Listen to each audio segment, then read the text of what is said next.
बघा, आपल्याला बघायचं आहे question. Describe व्हीटस्टोन्स network.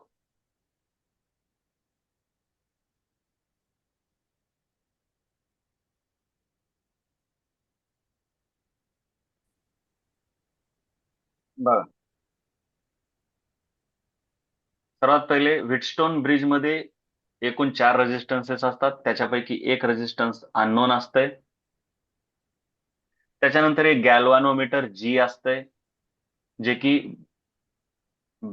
D point करून बी पॉइंट कडे किंवा बी कडून डी कडे जाऊ शकते, डिपेंडिंग ऑन तुम्ही ते कसं अरेंजमेंट केलंय, जे की पुढच्या क्वेश्चन मध्ये आपण पाहणार आहोत.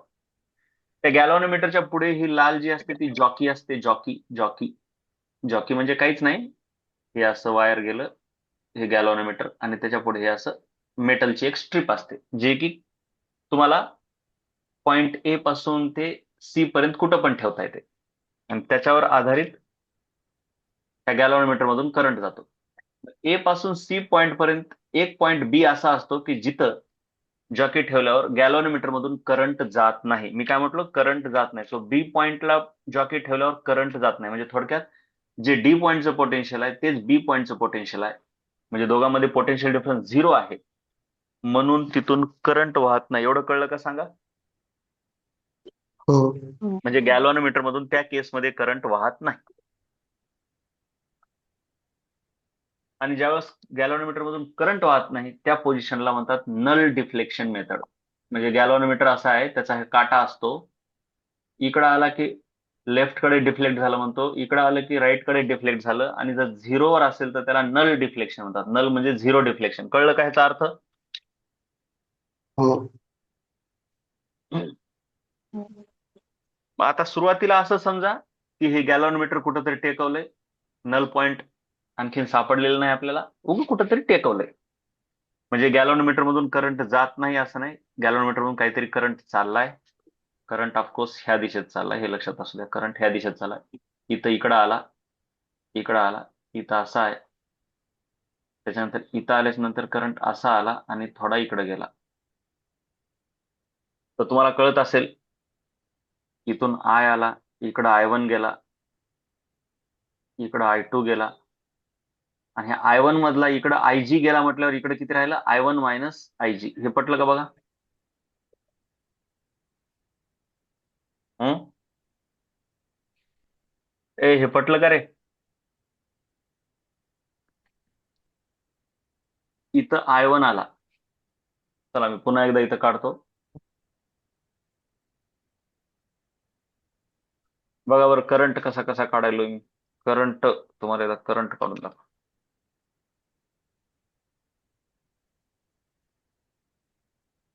करंट समजून घे जरा रे. सर्किट मध्ये समजा ई आहे,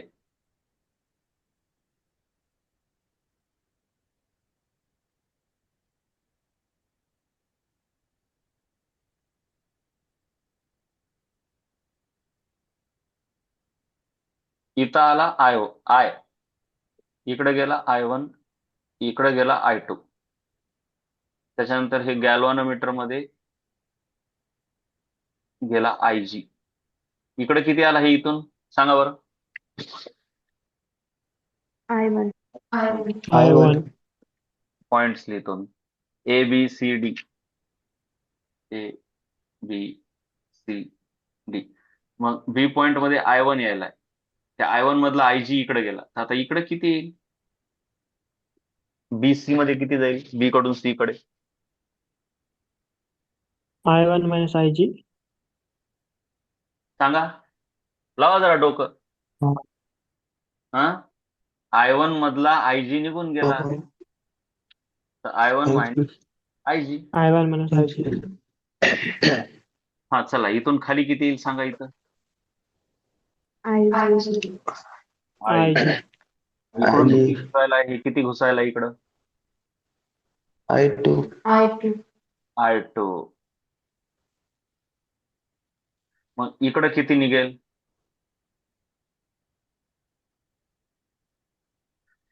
I2 minus IG. I2 minus IG. अरे अक्कल लावा रे एकोणचाळीस दुश्मन. I3 बर. दुसरा निघेल कोणता तरी. हो बाबा I3 निघल. बरोबर आहे तुझं I3 निघल. पण ते त्याचं I2 आणि IG सोबत कसं रिलेशन आहे ते I3 सांगत बसू नको. I2 मायनस IG का I2 प्लस IG का I2 इंटू I काय निघल बरं इथं सांगा बरं जरा अक्कल लावा रे थोडं पोरं हो कसं तुम्ही करता. I2 plus I2 plus I2 IG. Plus IG. आणि मग I2 मायनस IG का म्हणलं रे आधी थोडं जरा डोकं लावा. कारण डायरेक्शन वेग असल्यावर का सर म्हणजे I2 मायनस IG येते. अबे अक्कल लावा ना पण बाळांनो म्हणजे ठीक आहे मी सांगतो यार मी काय बी सांगतो पण तुम्ही एवढं बेसिक लॉजिक जर लावून गेला होतं तुम्ही बघा ना यायलंय कोण चाललंय कोण कुठं बेरीज व्हायला पाहिजे कुठं सबट्रॅक्शन व्हायला पाहिजे है ना का उगच येण्यासारखं. I2 मायनस IG येईल का I2 प्लस IG येईल सांगा बरं जरा डी पॉइंटला. I2 plus IG. I2 plus I2 plus IG. IG. आणि वरी मायनस का आलं कळलं का. हो. हो. हा मग हे इथं तेच येईल इथं इकडं तेच येईल आणि हे इकडं किती यायला पाहिजे मग इकडं बाहेर C कडून लेटस से F कडं.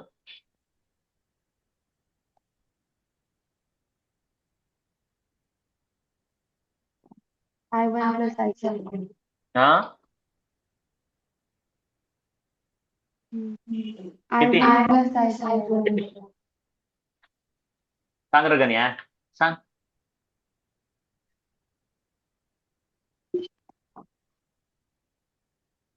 ह्या दोघांची बेरीज होईल की रे ह्या दोघांची बेरीज हा. रे ह्या दोघांची I1 प्लस I2. काय करावं रे काय करावं सांग. असं कसं असं करू नये रे बाळा.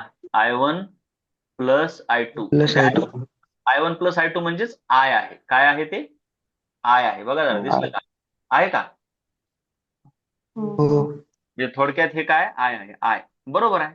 इथून I निघाला म्हणूनच इथं I आला म्हणूनच इकडं पण I आला म्हणूनच इकडं I आला आणि हे कळायले का काही. हो. करंटचं डिस्ट्रीब्युशन कळलं का. हो. हे करंटचं डिस्ट्रीब्युशन नीट काढत जावं व्हिटस्टोन ब्रिज मध्ये व काही बोलत जाऊ नका. चलो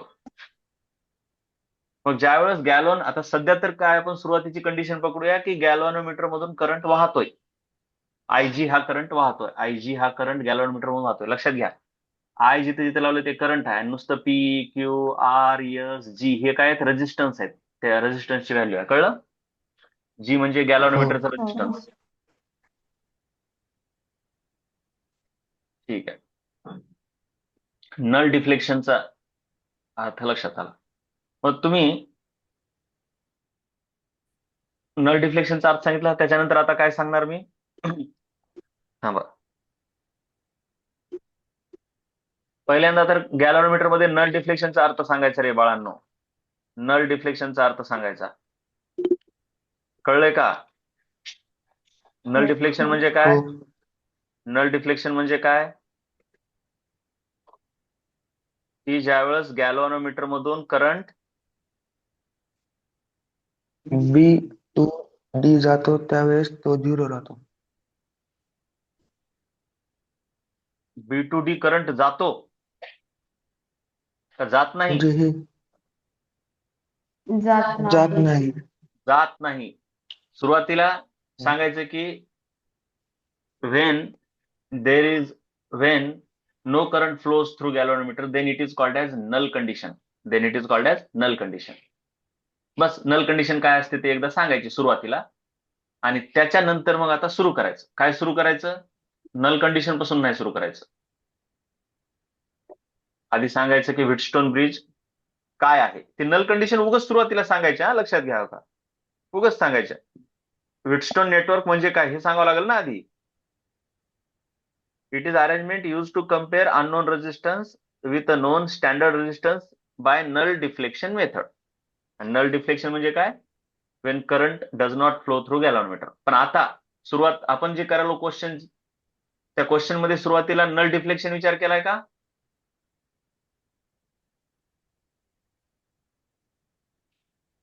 आता नाही. आपण नॉर्मल विचार करलो की गॅलव्हॅनोमीटर बी आणि डी पॉइंट मध्ये चिटकवलंय आणि गॅलव्हॅनोमीटर मधून करंट चाललाय काहीतरी चाललाय समजा. सर्वात पहिले तर काय आता तुमचा क्वेश्चन काय explain the Wheatstone bridge. Explain the Wheatstone bridge. सर्वात पहिले ते व्हिटस्टोन ब्रिज मध्ये काय आहे ते सांगा. It consist of 4 resistor PQRS connected in quadrilateral ABCD. There is a cell E and a galvanometer G as shown in figure. Figure चांगली काढायची आणि दाखवायचं. ठीक आहे, थोडक्यात कळलं हे काय काय आहे ते. हो हो.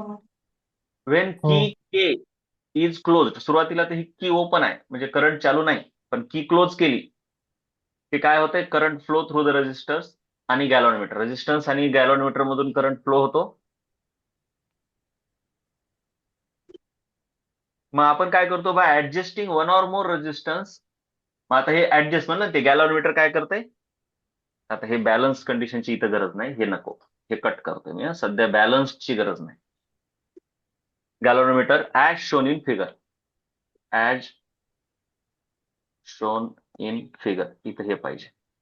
थांबा जरा, चेंजेस करत राहावं लागते सारखे. किधर गयो मुंबई. बॅलन्सची गरज नाही. बॅलन्स तर नंतर बघायचं आपल्याला, सध्या बॅलन्सची गरज नाही.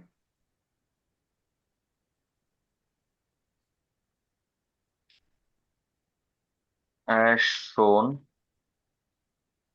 In figure. चलो, बर. की क्लोज केल्याच्या नंतर करंट फ्लो होतो.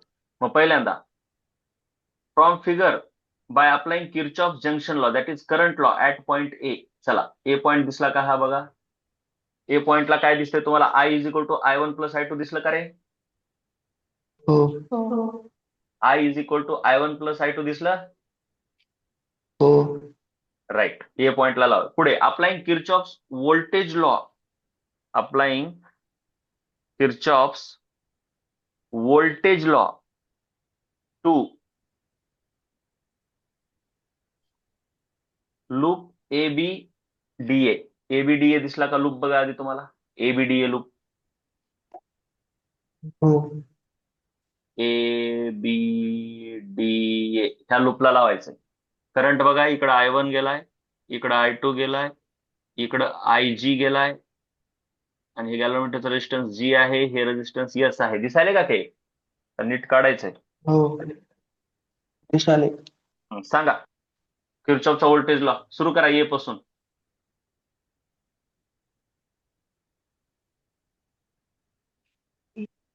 -I1 into P -I1 into P. P. बरोबर का रे. बाकीचे बोला रे बाळांनो. हा तर ते तिथनं गेलंय करंट कुठं चाललंय. दिसणं गेलं का, थांबा जरा.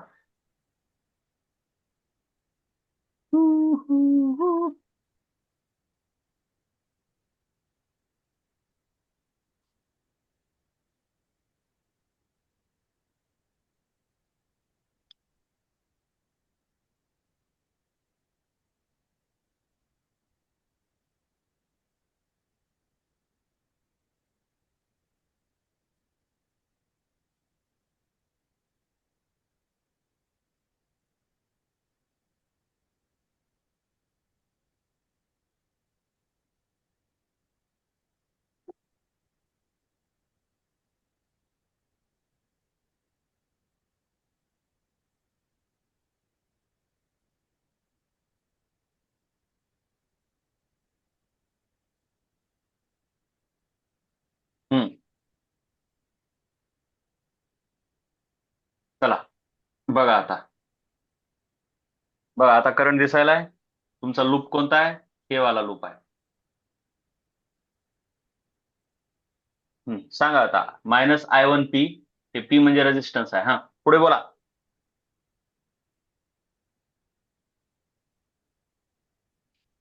-IG -IG इंटू, मी काय म्हणलं, हे गॅल्व्हॅनोमीटर पण एक रेजिस्टन्सच असते रे, आणि त्याचं रेजिस्टन्स G आहे रे. हे जे लिहिलेत ना, हे इंटू G. EGQR, हे रेजिस्टन्स आहेत, हे रेजिस्टन्स आहेत, हे रेजिस्टन्स. ठीक आहे. हो आणि आय लिहिलं की ते करंट आहे. बोला आता. IG इंटू जी जी हा, पुढे बोला. Plus I2S plus I2 plus I2S equal equal to to 0. is equal to 0. पुन्हा Kirchhoff's voltage law KVL. KVL म्हणजे Kirchhoff's voltage law to loop BCDB. BCDB BCDB दिसतंय का बघा बीसीडीबी. हम्म. हा हो हो दिसते. हो हा बीसीडीबी हा बोला.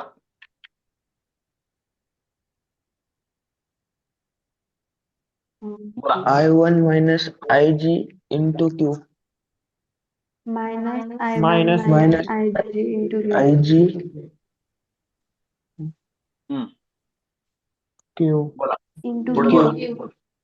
Q plus I2 plus I2 I2 plus plus IT IG IG into R. into R into R बोला. Um, I plus plus IG IG into IG IG into G equal to equal 0 to 0. equal to 0. कळलं. हो हो आता at balance condition IG is equal to 0 हे कळलं का बघा. आपल्याला हो व्हिटस्टोन ब्रिजचे हे दोन इक्वेशन लिहिले. Equation 2 equation 3. But at balance condition IG is equal to 0 आपल्याला व्हिटस्टोन ब्रिजचा वापर करायचा बॅलन्स कंडिशनला. पण बॅलन्स कंडिशनच्या आधी आपण जनरल कंडिशन लिहिली. आपण कसली लिहिली अगोदर कंडिशन? General general. मग बॅलन्स कंडिशन कशी शोधणार आहोत आपण? ही इथं जॉकी आहे, जॉकी. त्या जॉकीला इकडं तिकडं टच करून बघणार आणि गॅल्व्हॅनोमीटरचं डिफ्लेक्शन किती झालं पाहिजे?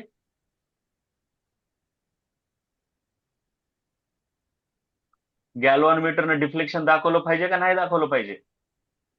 नाही दाखवलं दाखवलं पाहिजे. पाहिजे. नाही दाखवलं Zero. पाहिजे. झिरो झालं पाहिजे. किती डिफ्लेक्शन झालं पाहिजे गॅल्व्हॅनोमीटरचं? झिरो. मग Zero. गॅल्व्हॅनोमीटरचं 0 झिरो डिफ्लेक्शन झालं म्हणजेच गॅल्व्हॅनोमीटर मधून करंट झिरो जातोय. करंटच जात नाही गॅल्व्हॅनोमीटर मधून. मग त्या कंडिशनला आपण बॅलन्स कंडिशन म्हणतो. त्या कंडिशनला आपण काय म्हणतो? Balance condition. आणि Balance. जर आपण आयजी बॅलन्स ची कंडिशन मग बॅलन्स कंडिशनचा जर विचार केला तर तुम्ही त्याचं इथं हे सर्किट डायग्राम पण काढू शकता.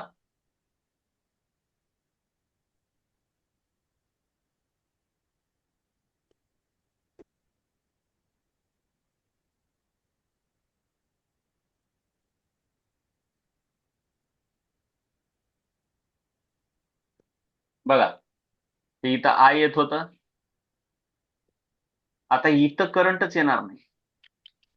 बॅलन्स कंडिशनचा अर्थ काय की इथं करंट नाही, म्हणजे आयजी ची व्हॅल्यू झिरो आहे.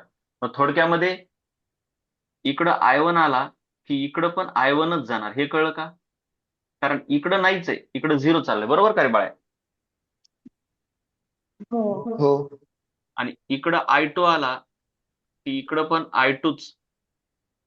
थोडक्यात असं येतो. तुम्ही असं क्या किंवा ह्या इक्वेशन मध्ये तुम्ही आयजी ची व्हॅल्यू झिरो टाका. तो इक्वेशन 2 काय बनते बघा तुम्ही? I2S is equal to I1P असंच बनते का बघा? हा बनते का? कारण ही टर्म झिरो होते ना. 0 हो. हो आणि तशाच प्रकारे हे झिरो करा, ह्याला झिरो करा, ह्याला झिरो करा, ह्याला झिरो करा. काय बनते? I2 I2R R is equal equal to to I1Q. I1Q I1Q. त्याला इक्वेशन 4 म्हणा, त्याला इक्वेशन 5 म्हणा. हे बॅलन्स आहे. हे जनरल किर्चॉफ्स लॉ आहेत. हे बॅलन्स अचीव्ह केल्यावर आहे. आणि व्हिटस्टोन ब्रिज म्हणजे बॅलन्स कंडिशनच बरं का. बॅलन्स कंडिशन आल्याच्या नंतर जे येते त्याला व्हिटस्टोन ब्रिज म्हणायचं. बॅलन्स कंडिशन आल्याच्या नंतर जे येते त्याला व्हिटस्टोन ब्रिज म्हणायचं. उगा कुठं पण जॉकी टिकवली की नाही. मग डिव्हाइड जर केलं तुम्ही 4 आणि 5 ला तर तुमच्याकडे काय येते बघा? S by R is equal to P by Q. S by R is equal to P by Q. कुठं आहेत तुमचे P S P Q R S P Q R S. तर काय आलं बघा, S by R is equal to P by Q. हे divided by हे is equal to हे डिवायडेड बाय हे. मग तुमच्या कसं लक्षात राहील रे? तुम्ही कुठलेही कसेही लावा, यसच्या पुढे पी पाहिजे, म्हणजे ज्या एकापासून दोन ब्रांचेस निघाल्या ते एकमेकाच्या पुढे पाहिजेत, असंच का? हा. यसच्या पुढे पी, म्हणजे तुमचं कसंही असू, हे व्हिटस्टोन ब्रिज असंच असेल काही नाही, असंही असू शकते ना.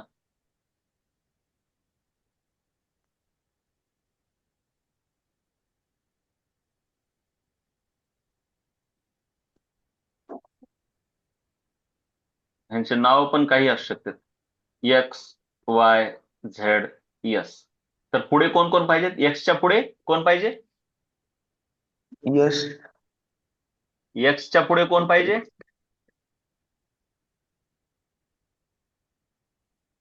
बघा जरा, डोकं लावा.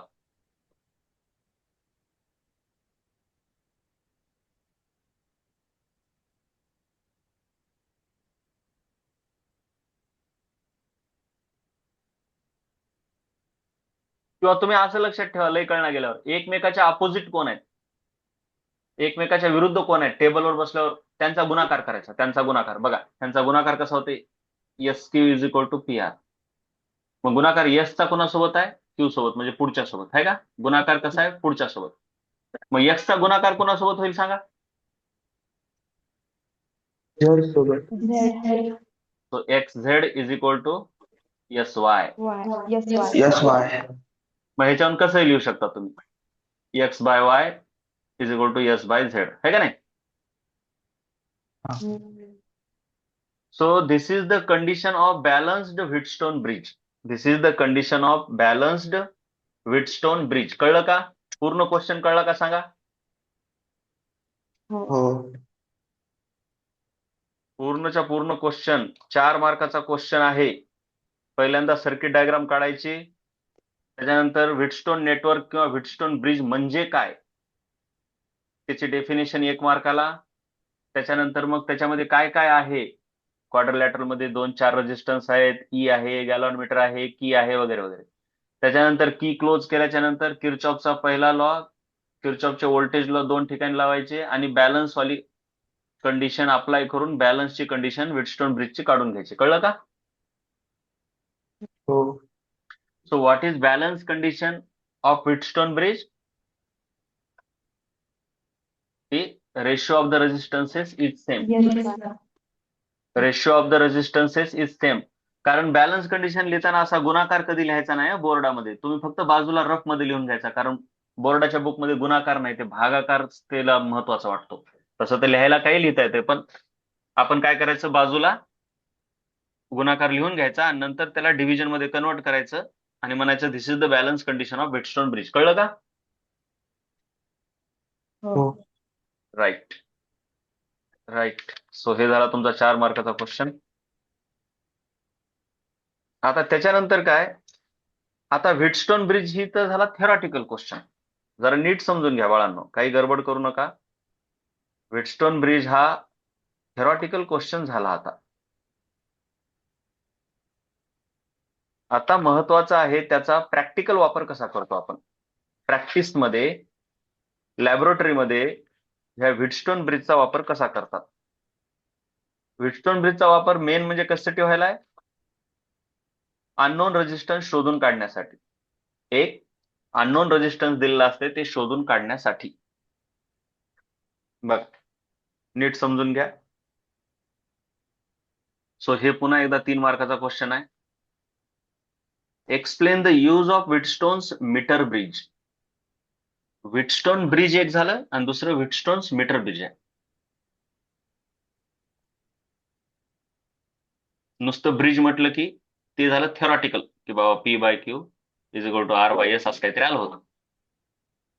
आता दुसरा शब्द आहे Wheatstone metre bridge. Wheatstone metre bridge हे उगं सोपं आहे, काहीच नाही. एक शब्द आगाव आलाय, मीटर. का आलाय ते सांगतो. व्हिटस्टोन मीटर ब्रिज. काहीच नाही. अतिशय सिंपल आहे, अतिशय सिंपल आहे, अतिशय सिंपल आहे. काळजी करायची गरज नाही. हे एक इन्स्ट्रुमेंट आहे, अतिशय कामाचं आहे अननोन रेजिस्टन्स शोधून काढण्यासाठी. सर्वात पहिले ह्याचं कन्स्ट्रक्शन कसं आहे, मीटर ब्रिज कसं बनलेलं आहे. It consist of a wooden board carrying 3 copper strips.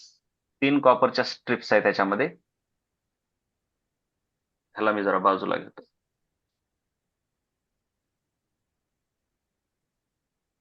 इथं दाखवायलोय.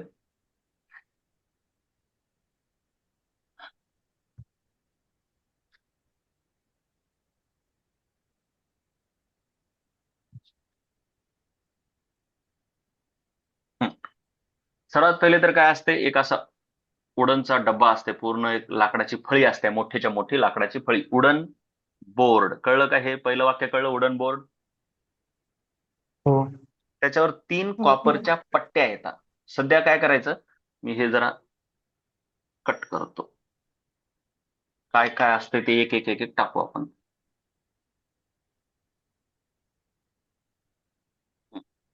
सर्वात पहिले तर ह्याच्यामध्ये 3 कॉपरच्या पट्ट्या आहेत बघा. ही अशी एक पट्टी लावली आहे, अशी एक पट्टी लावते त्या बॉक्सवर, आणि अशी 3 कॉपरच्या पट्ट्या लावल्या. एवढं कळलं? चिटकवल्या, हो. 3 कॉपरच्या पट्ट्या लावल्या. पुढे काय, there is one uniform 1 metre wire is stretched between the end strips over the scale. काहीच नाही, काहीच नाही, एकदम सिंपल आहे. नीट समजून घ्या. एक स्केल आहे इथं, इथे एक अशी स्केल आहे, स्केल मीटर पट्टी. तिच्यावरती मोजमाप असते 1 2 3 4, असं पूर्ण 1 मीटरची लांबीची स्केल आहे. एवढं कळलं? 1 मीटर लांबीची स्केल आहे. एवढं कळलं? हो. आणि आणि पॉइंट ए पासून पॉइंट सी पर्यंत एक वायर स्ट्रेच करून इथं बसवलं. एक वायर रेजिस्टन्स. वायर म्हणजे ते अख्खं रेजिस्टन्स आहे. ते वायर म्हणजे काय, एक अख्खं रेजिस्टन्सच आहे, पूर्ण रजिस्टर वायर असते. आपले जे दररोजच्या जीवनातले वायर असतात ते अख्खे रजिस्टरच असतात. कळलं का? झिरो रेजिस्टन्स कोणालाच नसते. कॉपरचं वायर असेल कोणतं तरी लावलंय बघा. हे दिसलं का इथं? इथं लावलंय हो का? हे बघा इथं लावलंय. ए पासून सी पर्यंत हो. ताणून स्ट्रेच करून लावले वायर. कसं करून लावले? स्ट्रेच म्हणजे आती त्याला फाकवलेलं नाही, उग व्यवस्थित टाईट करून लावले. ठीक आहे? असं लूज नाही लावलं उगा असं असं पडलंय असं नाही. विण्याची तार कशी असते तसं त्याला थोडं टाईट करून लावलंय. क्लिअर? इथपर्यंत क्लिअर झालं का? हो. हो. कॉपरच्या 3 पट्ट्या कशा लावल्यात बघा, गॅप देऊ देऊ वायर लावले. ते प्रत्येकाचं काय काम आहे नंतर बघू आपण. त्याच्यानंतर पुढे there is some unknown resistance X. हे मेन आहे. जे अननोन रेजिस्टन्स आहे ते आपल्याला काढायचंय, ते लय महत्वाचं आहे.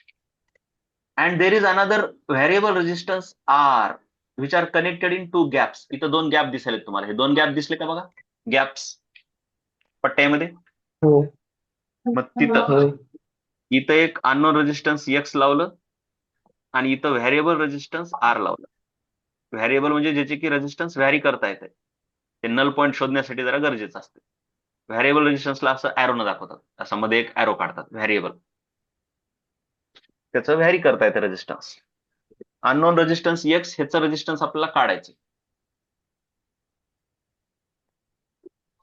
एवढं कळलं का बघा? हो. त्या लाल पट्ट्या कॉपरच्या असल्यामुळे त्याच्यामधून करंट वाहतो. करंट सरळ असं इथून वाहतो, इथून जातो, असा जातो, असा जातो, असा जातो, असा. आणि ह्या कॉपरच्या पट्ट्या असल्यामुळे ते पण कंडक्टर आहेत. कळलं? सर्किट कंप्लीट झालं. हो. हा. राईट. म्हणजे हे आता पुढे काय म्हटलंय, there is a cell E. दिसली का ही सेल ई? त्याच्यानंतर की आणि गॅल्व्हॅनोमीटर जी. हे गॅल्व्हॅनोमीटर आहे, हे गॅल्व्हॅनोमीटर. आणि त्याच्या पुढे अशी एक जॉकी असते, त्याला जॉकी, जी की आपल्या मनावर कुठे टेकवता येते. एक्स पॉइंटला, वाय पॉइंटला, झेड पॉइंटला, एम पॉइंटला, कुठे. म्हणजे हे काही कनेक्शन फिक्स आहे का? ह्याचं इथं फिक्स असं चिटकवलेलं आहे का? नाही. हे आपल्या मनावर कुठं पण टेकवता येते त्याला, त्या जॉकीला. There is a jockey which completes the circuit as shown in the figure. As shown in figure महत्वाचं आहे. इथं पण एक व्हेरिएबल रेजिस्टन्स आहे. व्हेरिएबल रेजिस्टन्स ठेवतात, कामासाठी असते. सो अशा प्रकारे ह्याचं कन्स्ट्रक्शन सांगितलं आपण. 1 ते 1.5 मार्काला डायग्राम काढून कन्स्ट्रक्शन. खरं तर हे 4 मार्कालाच प्रश्न येते, पण ठीक आहे. चला आता पुढे काय म्हटलंय बघा, लय महत्वाचं आहे. पुढे काय म्हटलंय बघा. हे थोडक्यात तुम्ही जर बघितलं ना बाळांनो, हे पॉईंट समजा आपण काहीतरी एफ पॉईंट म्हटलं, एबीसी आपण ह्याला डी पॉइंट म्हटलं. तर तुम्ही जर आता बघितलं तर हे एक व्हीटस्टोन ब्रिजच आहे. हे एक व्हीटस्टोन ब्रिजच आहे. बघा कसं आहे. हे असं, हे की, आणि हे काहीतरी ह्याचं काय खालचं सोडून द्या. मेन आहे इथं गेल्यावर हे सी पॉइंट, ए पॉइंट. आता तुम्ही जर बघितलं तर ह्या ए पॉइंट पासून ह्या बी पॉइंट पर्यंत एक रेजिस्टन्स दिसायला का तुम्हाला? दिसायला का? हो हो म्हणून थोडक्यात ते असंच आहे. हे बघा, हे एक्स वाला इथं आहे, हे तुमचं इथं बी पॉइंट. त्याच्यानंतर बी पासून ते सी पर्यंत एक रेजिस्टन्स दिसायला का? बी टी सी हो हो. जा, हे तुमचं व्हेरिएबल रेजिस्टन्स आर. त्याच्यानंतर आता हे सी, ए पासून सी पर्यंत जरा नीट लक्ष द्या. ए पासून सी पर्यंत हे गॅलॉनोमीटरनं जिथं टच केलंय, इथून इथं एक रेजिस्टन्स आणि इथून इथे एक रेजिस्टन्स आहे. असे दोन रेजिस्टन्स मध्ये कन्वर्ट झालं ते, बरोबर का? हो हो. म्हणजे हे डी पॉइंट पर्यंत एक, त्याला फक्त मी असं तिरपट काढलं इथं. झाला का क्वाड्रिलॅटरल तयार? आणि हे वरून हा ह्या बी पॉइंट पासून कोण आलं खाली इथं? गॅल्व्हॅनोमीटर. म्हणजे हे एक व्हीटस्टोन ब्रिज आहे. हे एक व्हीटस्टोन ब्रिज आहे, फक्त वेगळ्या पद्धतीने मांडणी केल्या, बरोबर का? हो. हो व्हीटस्टोन ब्रिजचीच वेगळ्या पद्धतीने मांडणी केलेली आहे. आणि इथं मीटर पट्टी वापरली आहे, म्हणजे हे वायर एका मीटरचं वापरलंय. This wire is of 1 metre length, therefore it is called as Wheatstone metre bridge. Metre शब्द का वापरलाय कळलं का? हा. मीटर हा शब्द का वापरलेला आहे हे कळलं का रे बाळांनो? हो. हो चलो, त्याच्यानंतर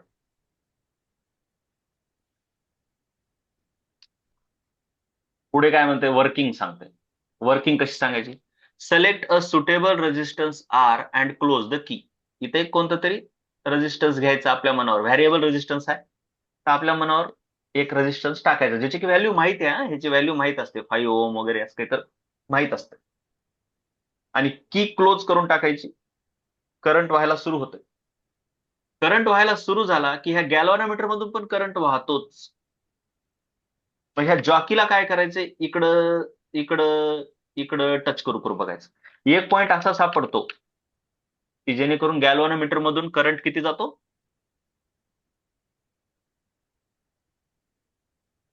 0. 0. झिरो. हो त्यावेळेस आपण नल पॉइंट आला असं म्हणतो. So move the jockey. ही जॉकी कुणाची आहे सांगा? जॉकी कुणाची आहे? गॅल्व्हॅनोमीटरची आहे. Galvanometer. Move the jockey along the wire. कुठलं वायर? कोणत्या कोणत्या दोन पॉइंट मधलं वायर आहे? कोणत्या वायर विषयी बोलायलो? ते बी आणि डी. बी. कळालं ना? हे बघा, हे हो हे टाक.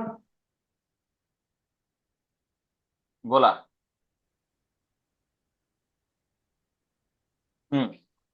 Move the jockey along the wire. कोणतं वायर म्हटलं? बी डी. बी डी. डी नाही रे. अरे ही जॉकी हा. कुठं मूव्ह करायची आहे? बी पासून तर ती गॅल्व्हॅनोमीटरचं कनेक्शन आलं, परंतु ही जॉकी हा. मूव्ह करायची, अशी फिरवायच्या इकडं इकडं इकडं. कोणत्या वायरवर फिरवायच्या?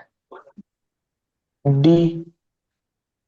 अरे वायर आहे का डी? डी तर पॉइंट झाला की. वायर कोणतं? कोणत्या वायरवरती जॉकी फिरवायच्या? एसी. वायर एसी आहे ना. हे काय वायर दिसलं का? हे वायर, हे वायर, ह्या वायरवरती ती जॉकी फिरवायची आहे. कळलं का? हो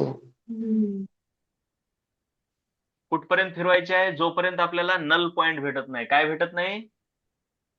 null point. Null point. Null point भेटत नाही. मग समजा ह्या डी पॉइंटला आपण जॉकी टेकवली आणि आपल्याला नल पॉइंट भेटला. So D is called as null point और point of zero deflection. So we have to move the jockey to find the D where galvanometer shows काय? Zero deflection. Zero deflection. Zero deflection. Deflection. म्हणजेच we have got null point. Null point. आता null point हा D आहे, त्याचा अंतर ए पासून किती आहे आणि सी पासून किती आहे ते मोजायचं. कारण इथं स्केल दिलेलीच आहे, मोजायला सोपं जाते, बरोबर. हम्म. हा समजा हा अंतर किती आहे LX आणि हा अंतर आहे LR. दिसायला का? हो हो. राईट. LX आणि LR मोजले. मग व्हिटस्टोनचं प्रिन्सिपल वापरायचं. आता हे व्हिटस्टोनचं प्रिन्सिपल काय आहे ते जरा महत्वाचं आहे. व्हिटस्टोनचं प्रिन्सिपल काय आहे ते जरा महत्वाचं आहे. चलो आता पुढे चलो आपण. व्हिटस्टोन प्रिन्सिपल काय म्हणते आपल्याला हे माहिती आहे. व्हिटस्टोन प्रिन्सिपल काय म्हणते,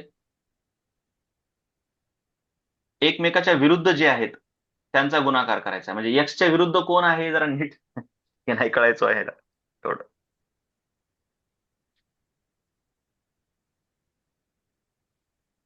तुम्ही आता सांगा बरं एक्स कसं लिहिणार इथं. आपल्याकडं आता एकूण 4 रेजिस्टन्स आहेत इथं. एक्स आहे, आर आहे, हे आहे RX किंवा हा मला ह्याला काय म्हटलं मला जरा नीट बघू दे. RX आणि ह्याला म्हटले RR.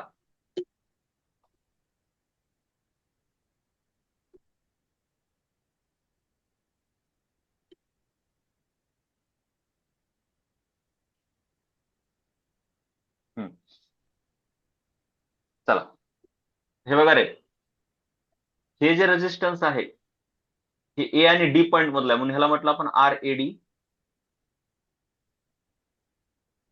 आणि ह्याला म्हटलं आपण RDC. बरोबर का रे? हो. हा किंवा RCD, CD मधलं रेजिस्टन्स. हे 4 रेजिस्टन्स आहेत. आता व्हिटस्टोन प्रिन्सिपल काय म्हणते सांगा बरं, काय कसं लिहिचाल. व्हिटस्टोन प्रिन्सिपल आहे ना, कोणत्या दोघांचा गुणाकार करायचा, एक्सचा गुणाकार कोणासोबत करायचा, RCD सोबत. RCD. RCD सोबत. मग ते बाजूला इथं नाही लिहायचं. व्हिटस्टोन प्रिन्सिपल गुणाकाराच्या रूपात बोर्डात लिहायचा नाही. X इंटू RCD हा is equal to R into RAD. RAD किंवा किंवा तुम्ही असंही करू शकता. बघा आता जर विचार केला तर भागाकार X भागिले R बरोबर RAD भागिले RCD. म्हणजे ह्या दोघांचं डिव्हिजन आणि ह्या दोघांचं डिव्हिजन. X भागिले म्हणजे ऍक्च्युली असं करायचं, X divided by R is equal to एक्सच्या पुढे कोण येणार, हे वालं RAD RAD अपॉन RCD. हे मुद्दाम RAD आणि RCD एकमेकाच्या खाली घ्यायचे. हे लय महत्वाचे आहेत हा. RAD आणि RCD एकमेकाच्या खाली घ्यायचे. का घ्यायचे ते नंतर कळेल. इथपर्यंत कळलं का? त्याला इक्वेशन 1 म्हणू आपण. त्याला इक्वेशन 1 म्हणू. आता आपल्याला माहिती आहे, बट रेजिस्टन्सचा फॉर्म्युला काय माहिती आहे का तुम्हाला, ρ L बाय A.